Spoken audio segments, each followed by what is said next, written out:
नमस्कार। साल 2025 भारत के लिए एक गेम चेंजर साबित हो सकता है। क्यों? क्योंकि इस साल 5 ऐसे बड़े ग्लोबल समिट होने वाले हैं जो न सिर्फ दुनिया की राजनीति और अर्थव्यवस्था की दिशा तय करेंगे, बल्कि ग्लोबल स्टेज पर भारत की भूमिका को भी एक नई पहचान देंगे। तो चलिए एक-एक करके समझते हैं कि ये कौन से समिट हैं और भारत के लिए ये इतने खास क्यों हैं। तो पहला सवाल यही है कि आखिर 2025 भारत के लिए इतना ज़रूरी क्यों है? क्योंकि ये वो साल है जो भारत को सिर्फ एक पार्टिसिपेंट से आगे ले जाकर दुनिया का भविष्य तय करने वाला एक बड़ा प्लेयर बनने का मौका दे रहा है। मतलब अब सिर्फ हिस्सा लेने वाला देश नहीं, बल्कि एजेंडा सेट करने वाला एक प्रमुख खिलाड़ी बनने का अवसर है। तो आज हम किन किन समिट्स पर बात करने वाले हैं? सबसे पहले G20 जो ब्राज़ील में हो रहा है, फिर रूस में होने वाला ब्रिक्स प्लस समिट, उसके बाद वापस ब्राज़ील में COP30 क्लाइमेट कॉन्फ्रेंस, फिर WTO की मीटिंग और आखिर में कजाकिस्तान में होने वाला SCO समिट। तो चलिए सबसे पहले बात करते हैं G20 समिट की, जिसे इस बार ब्राज़ील होस्ट कर रहा है। अब देखिए ये खास इसलिए है क्योंकि पिछले साल भारत होस्ट था और अब ब्राज़ील है। तो भारत और ब्राज़ील मिलकर एक तरह से ग्लोबल साउथ यानी विकासशील देशों की आवाज़ को और मजबूती से दुनिया के सामने रखने वाले हैं। अब यहाँ भारत का रोल बहुत ही दिलचस्प होने वाला है। जैसे क्लाइमेट चेंज के मुद्दे पर भारत एक मीडिएटर बनेगा जो डेवलपिंग देशों के लिए क्लाइमेट फाइनेंस की बात करेगा। और दूसरी तरफ डिजिटल पब्लिक इंफ्रास्ट्रक्चर और AI रेगुलेशन जैसे जो फ्यूचर टेक के एरिया हैं, उनमें तो भारत लीड करने की पोजीशन में है ही। G20 के बाद अब आते हैं ब्रिक्स प्लस समिट पर, जो रूस में होने वाला है। इसे ब्रिक्स प्लस क्यों कह रहे हैं? क्योंकि अब इसमें सऊदी अरब, UAE और मिस्र जैसे नए और पावरफुल देश भी जुड़ गए हैं। मतलब ये ग्रुप अब पहले से कहीं ज्यादा बड़ा और ताकतवर हो गया है। तो इतने बड़े और शक्तिशाली ग्रुप में भारत का रोल क्या होगा?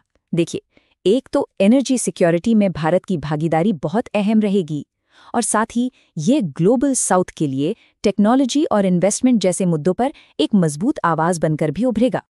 और यहीं पर भारत का सबसे बड़ा चैलेंज और सबसे बड़ा रोल भी है। देखिए, एक तरफ रूस और चीन का एक मजबूत गठजोड़ है, तो वहीं भारत एक बैलेंसिंग पावर का काम कर रहा है।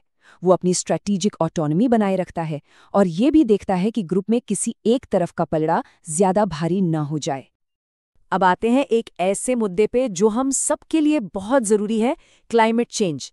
इस बार का UN क्लाइमेट कॉन्फ्रेंस यानी COP30 ब्राज़ील के बिलेम शहर में हो रहा है। और जानते हैं इसकी सबसे खास बात क्या है? ये शहर अमेज़न के जंगलों के बीच में है, तो लोकेशन ही अपने आप में एक बहुत बड़ा मैसेज दे रही है। तो यहाँ भारत का एजेंडा क्या है? सबसे पहले तो अपने 2070 नेट जीरो टारगेट को दुनिया के सामने मजबूती से रखना। दूसरा, इंटरनेशनल सोलर अलायंस में अपनी लीडरशिप को शोकेस करना। और तीसरा और शायद सबसे जरूरी, जो डेवलप्ड देश हैं उनसे क्लाइमेट फंडिंग को लेकर सवाल करना और उन्हें उनके वादों की याद दिलाना। 2070 ये सिर्फ एक नंबर नहीं है, ये एक कमिटमेंट है, एक सस्टेनेबल फ्यूचर के लिए भारत का एक बहुत बड़ा वादा।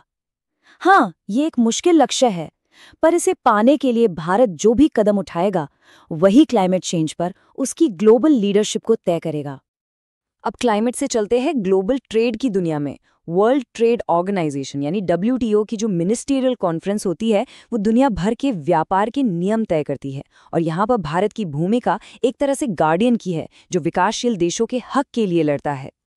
और इस मामले में भारत का स्टैंड बिल्कुल क्लियर है, एकदम साफ, कि विकासशील देशों के लिए फूड सिक्योरिटी नॉन नेगोशिएबल है। ये बात सीधे सीधे एग्रीकल्चर सब्सिडीज से जुड़ी है, जहां भारत अपने करोड़ों किसानों और नागरिकों की आवाज बनकर खड़ा होता है। तो WTO में भारत की स्ट्रैटेजी को हम 3 हिस्सों में देख सकते हैं। पहला, डिजिटल ट्रेड के जो नए नियम बन रहे हैं उनमें देश की सॉवरेनिटी को बचाना। दूसरा, जैसा हमने कहा, किसानों के हक की बात करना, खासकर सब्सिडी पर। और तीसरा, मेक इन इंडिया को प्रमोट करके सप्लाई चेन को और मजबूत बनाना। अब आखिर में चलते हैं रीजनल सिक्योरिटी की तरफ। बात करते हैं शंघाई कोऑपरेशन ऑर्गेनाइजेशन यानी SCO समिट की, जो इस बार कजाकिस्तान में हो रहा है। इसका मेन फोकस रहने वाला है सिक्योरिटी, काउंटर टेररिज्म और कनेक्टिविटी पर। SCO के प्लेटफॉर्म पर भारत का रोल एकदम क्लियर कट है, टेररिज्म पर तो जीरो टॉलरेंस की पॉलिसी है ही। साथ ही भारत रीजनल कनेक्टिविटी को लेकर बड़े बड़े प्रोजेक्ट्स पर भी जोर दे रहा है और सेंट्रल एशिया के एनर्जी रिच देशों के साथ अपने रिश्ते और गहरे कर रहा है। और जब कनेक्टिविटी की बात आती है तो 2 प्रोजेक्ट्स का नाम लेना बहुत ज़रूरी है। एक है चाबहार पोर्ट और दूसरा है international north south transport corridor यानी INSTC। ये सिर्फ रास्ते नहीं है, ये इस पूरे रीजन को एक साथ जोड़ने और आगे बढ़ाने के भारत के विजन का हिस्सा हैं। तो जब हम इन सारे समिट्स को एक साथ जोड़कर देखते हैं तो एक बड़ी पिक्चर सामने आती है। भारत अब सिर्फ एक रीजनल पावर नहीं रह गया है, ये ग्लोबल साउथ की यानी दुनिया के विकासशील देशों की एक बड़ी ग्लोबल आवाज बन रहा है। एक ऐसा देश जो दुनिया के सबसे बड़े मंचों पर उनका नेतृत्व कर रहा है। तो सवाल ये उठता है कि इन सभी अहम मंचों में से वो कौन सा एक समिट होगा जो दुनिया और भारत के भविष्य को तय करने में सबसे ज्यादा क्रिटिकल, सबसे ज्यादा अहम साबित होगा। ये सोचने वाली बात है।